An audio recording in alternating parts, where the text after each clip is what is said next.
दोस्तों, हमने पिछला वीडियो में बात किया समतल दर्पण में बनने वाले प्रतिबिंब के बारे में। दोस्तों, आज हमारा टॉपिक है अवतल दर्पण और उत्तल दर्पण की मुख्य फोकस और उनकी फोकस दूरी। यानी हम लोग बात करेंगे अवतल दर्पण की फोकस और उत्तल दर्पण की फोकस के बारे में। तो अवतल दर्पण की फोकस की परिभाषा होती है दोस्तों, अवतल दर्पण की फोकस या मुख्य फोकस की परिभाषा होती है, यह होती है दोस्तों परिभाषा कि अवतल दर्पण के मुख्य अक्ष के समांतर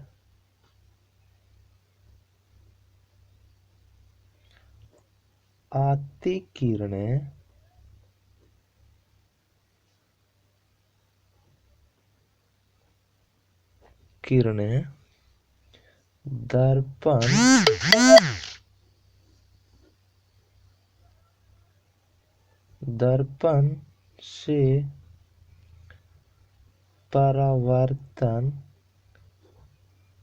दर्पण से परावर्तन के बाद मुख्य अक्ष के जिस बिंदु से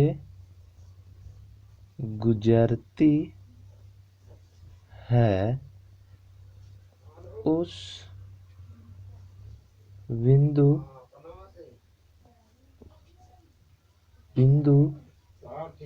को अवतल दर्पण का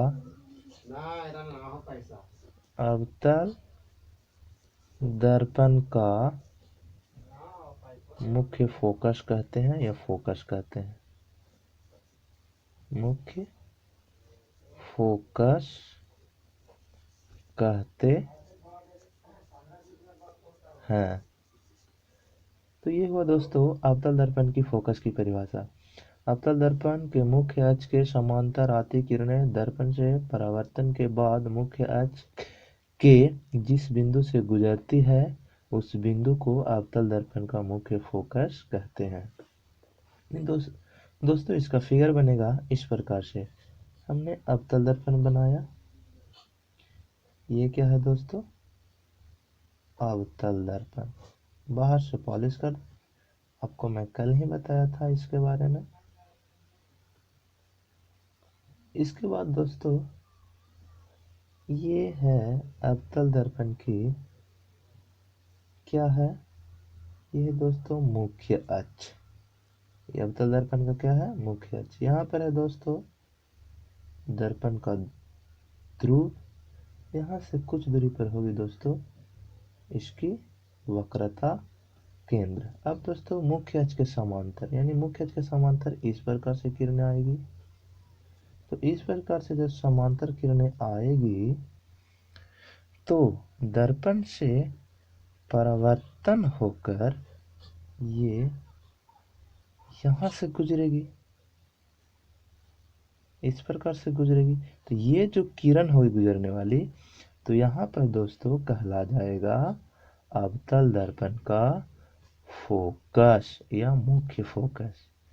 हम नाम रख सकते हैं दोस्तों, जैसे किरण का नाम रखेंगे ए बी, दर्पण का नाम रखेंगे एम डैश, पी इसका ध्रुव है, एफ क्या रहा दोस्तों इसका फोकस, और ये क्या होगा दोस्तों वक्रता केंद्र। यहाँ पर हम वक्रता त्रिज्या भी बना सकते हैं। देखिए दोस्तों इस प्रकार से हमारा ये आपतन कोण हो जाएगा और ये हमारा हो जाएगा परावर्तन कोण। ठीक है दोस्तों, तो ये हुई अवतल दर्पण के मुख्य फोकस की परिभाषा, जो परीक्षाओं 2 से 3 नंबर की सवाल पूछी जाती है। इसके बाद दोस्तों हम बात करते हैं उत्तल दर्पण।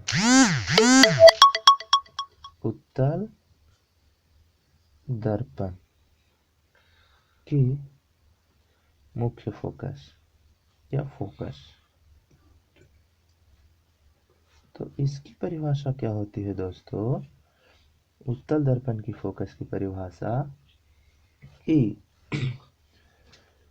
मुख्य अक्ष पर, यानी हम बोल सकते हैं उत्तल दर्पण के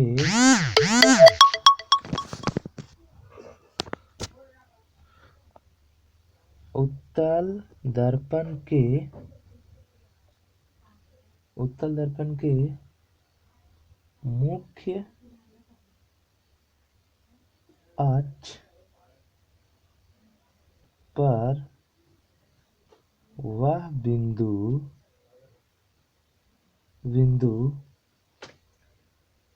जहां से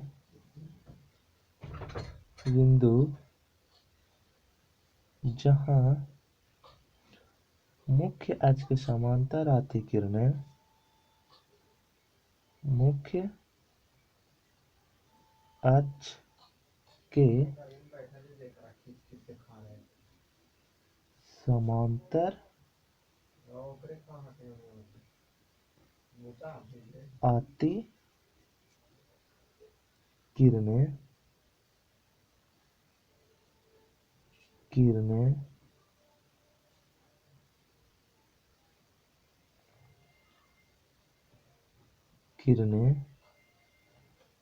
दर्पण से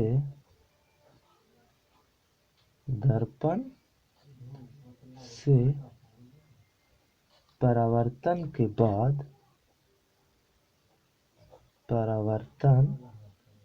के बाद उस बिंदु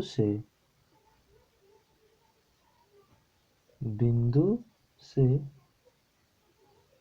आती प्रतीत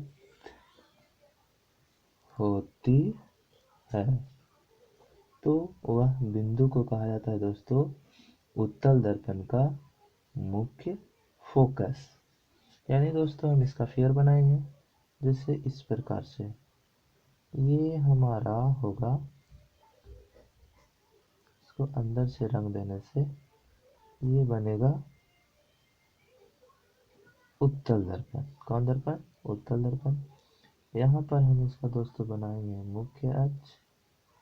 ये क्या रहेगा? उत्तल दर्पण का मुख्य अक्ष। यहाँ पर क्या रहेगा दोस्तों? इसका ध्रुव यानी पोल, हम नाम रख सकते हैं इसका एम डैश। इसमें मुख्य अक्ष के समांतर आने वाली किरण, तो मुख्य अक्ष के समांतर आने वाली किरण ये होगी दोस्तों। तो ये आएगी तो कहाँ से आती प्रतीत होगी? तो इस बिंदु से आती प्रतीत होगी। तो इसी बिंदु को बोला जाता है दोस्तों उत्तल दर्पण का फोकस। और ये किरण दर्पण से परावर्तन के बाद इस प्रकार से गुजरेगी। तो दोस्तों यहाँ पर ये इसका बनाएंगे हम वक्रता त्रिज्या। यहाँ पर रहेगा दोस्तों वक्रता त्रिज्या। तो यहाँ पर हम अभिलंब खींच सकते हैं, तो ये बनेगा दोस्तों आपतन कोण और ये बनेगा परावर्तन कोण। तो ये होगी दोस्तों उत्तल दर्पण की फोकस की परिभाषा। इसके बाद दोस्तों हम लोग बात करते हैं फोकस दूरी। तो उत्तल दर्पण हो या अवतल दर्पण हो, दोनों की फोकस दूरी एक ही होती है।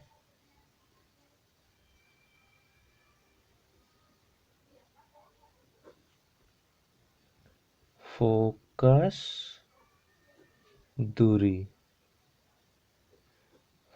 दूरी की परिभाषा होती है दोस्तों कि उत्तल दर्पण हो या अवतल दर्पण हो, उसके ध्रुव से लेकर फोकस तक की जो दूरी होती है उस दूरी को फोकस दूरी बोला जाता है। यानी बोलेंगे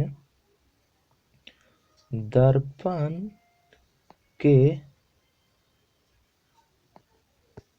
ध्रुव से फोकस तक की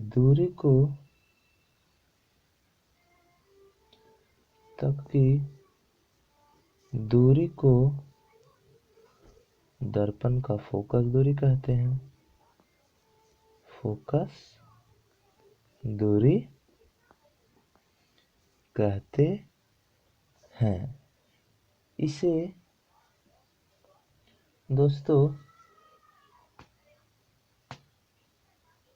इस स्मॉल एफ से सूचित किया जाता है। इसे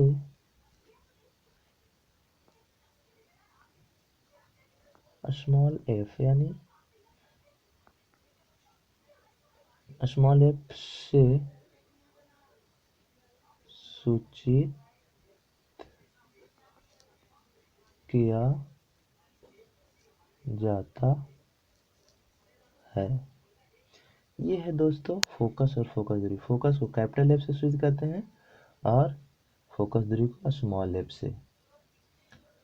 तो ये है दोस्तों हमारा अवतल और उत्तल दर्पण की फोकस की परिभाषा और उसकी फोकस दूरी।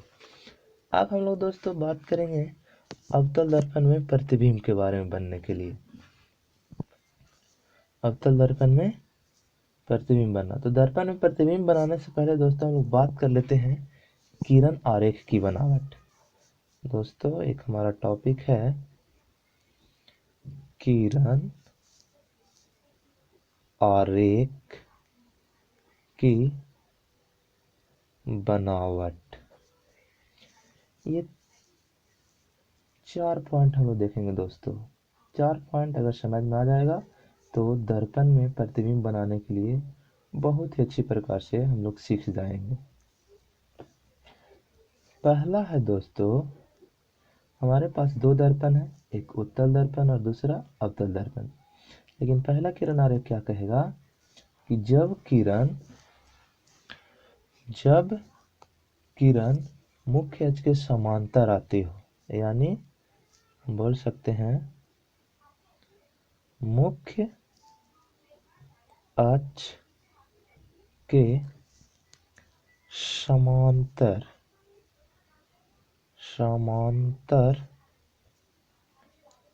आती या आपतित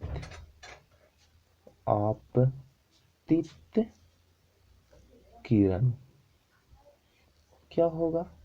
अब देखिए दोस्तों, हम पहले फिगर बनाते हैं।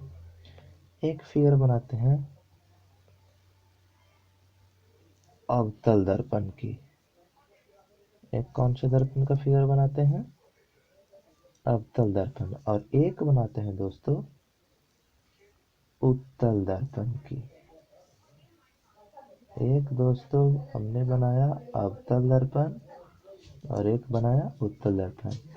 ये है दोस्तों अवतल दर्पण का मुख्य फोकस, ये इसका ध्रुव, यहाँ पर इसका वक्रता केंद्र होगा और यहीं पर अगर किरण आएगी तो फोकस बनेगी। तो दोस्तों ये आई मुख्य अक्ष के समांतर आती किरण, मुख्य अक्ष के समांतर आपतित किरण। तो दर्पण से जब आएगी तो ये कहाँ से गुजरेगी? फोकस से गुजरेगी। कहाँ से गुजरेगी? फोकस से।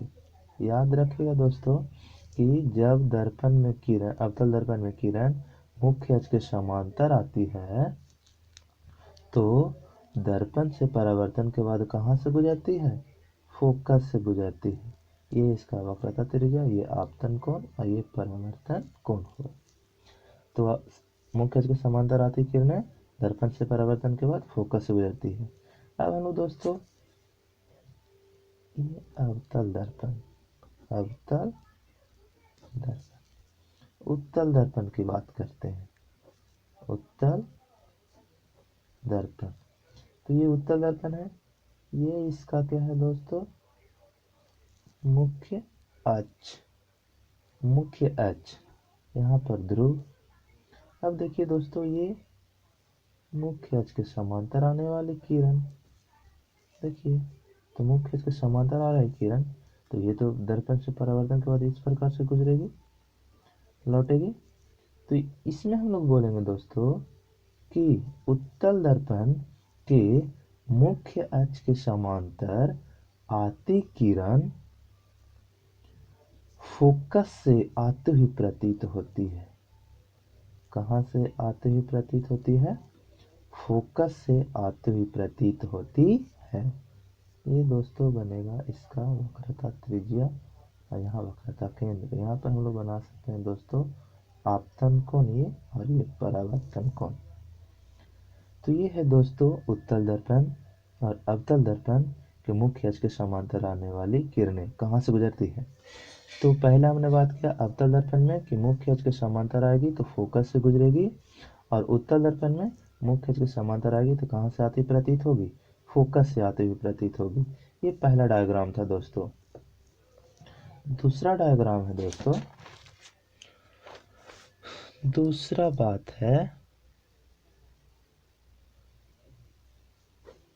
बात है हमारा कि जब फोकस की दिशा में किरण आती, तो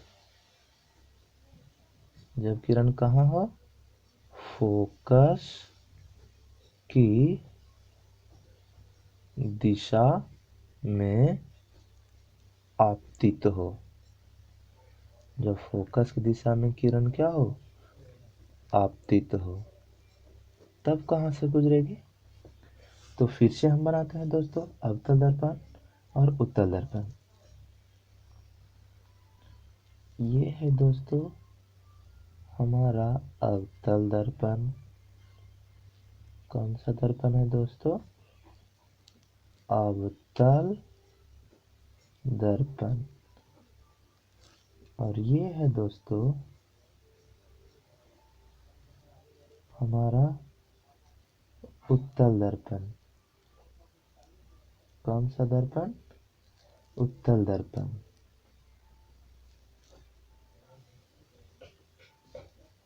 उत्तल दर्पण। अब हम बात करते हैं फोकस की दिशा में आने वाली किरण। तो ये बनाया हमने अवतल दर्पण का मुख्य फोकस, यहाँ पर इसका ध्रुव ये है, मान के चलते हैं फोकस, और यहाँ पर रहेगा इसका वक्रता केंद्र। और फोकस की दिशा में जब किरण आएगी तो इस प्रकार से आएगी,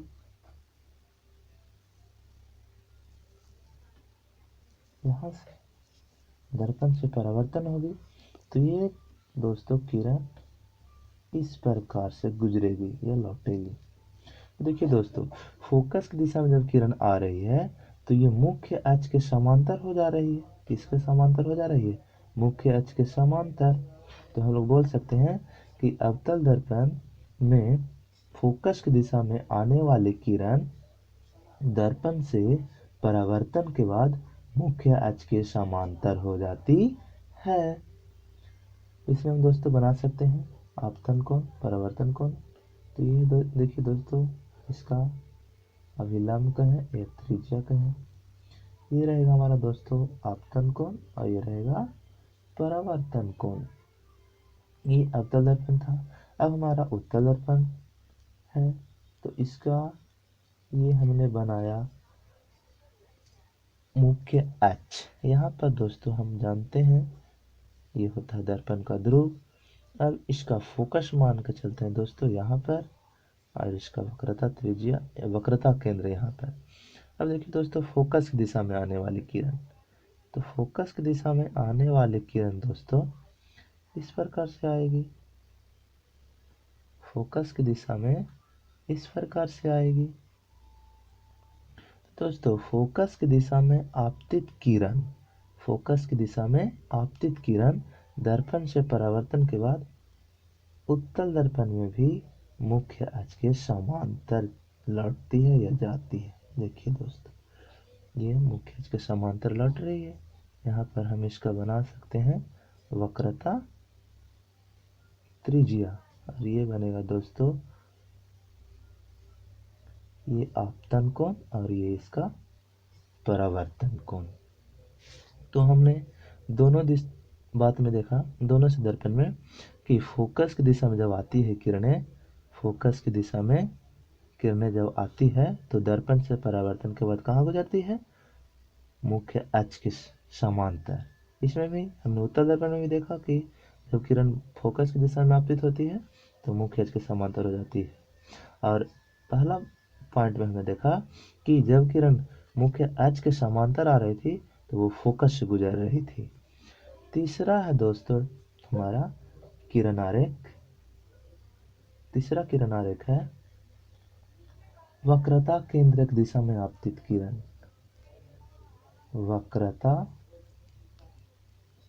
केंद्र की दिशा में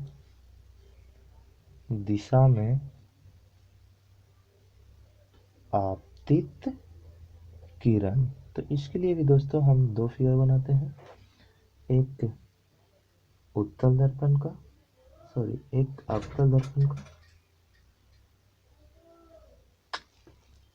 उत्तल दर्पण बना रखा, ये दोस्तों हमने बनाया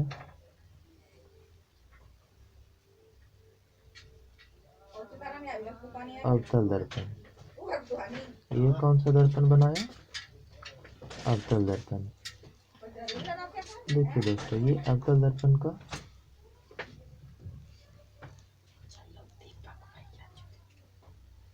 मुख्य अक्ष, इसका ध्रुव, यहाँ पर दोस्तों हमने माना इसका फोकस और यहाँ पर माना वक्रता केंद्र। अब दोस्तों हमने बात किया वक्रता केंद्र की दिशा में आने वाली किरणें। तो वक्रता केंद्र की दिशा में अगर किरण आती है तो मान के चलते हैं इस प्रकार से किरण जाएगी।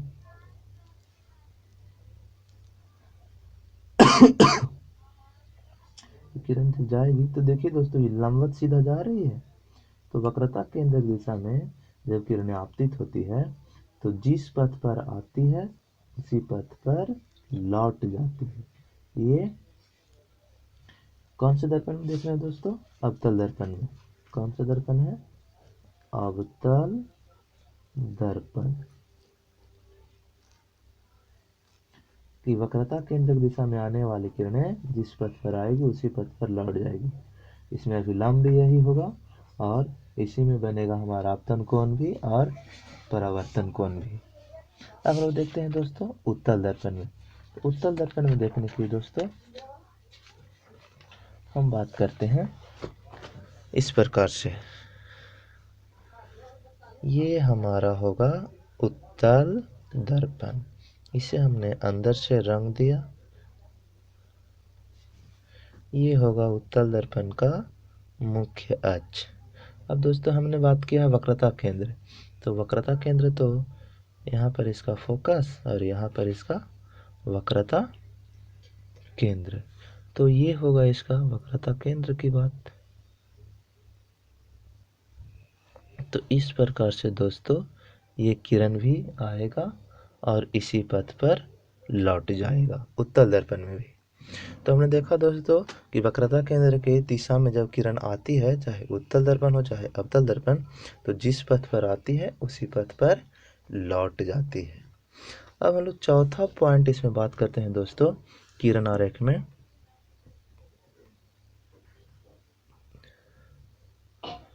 ध्रुव की दिशा में आपतित किरणें या किरण।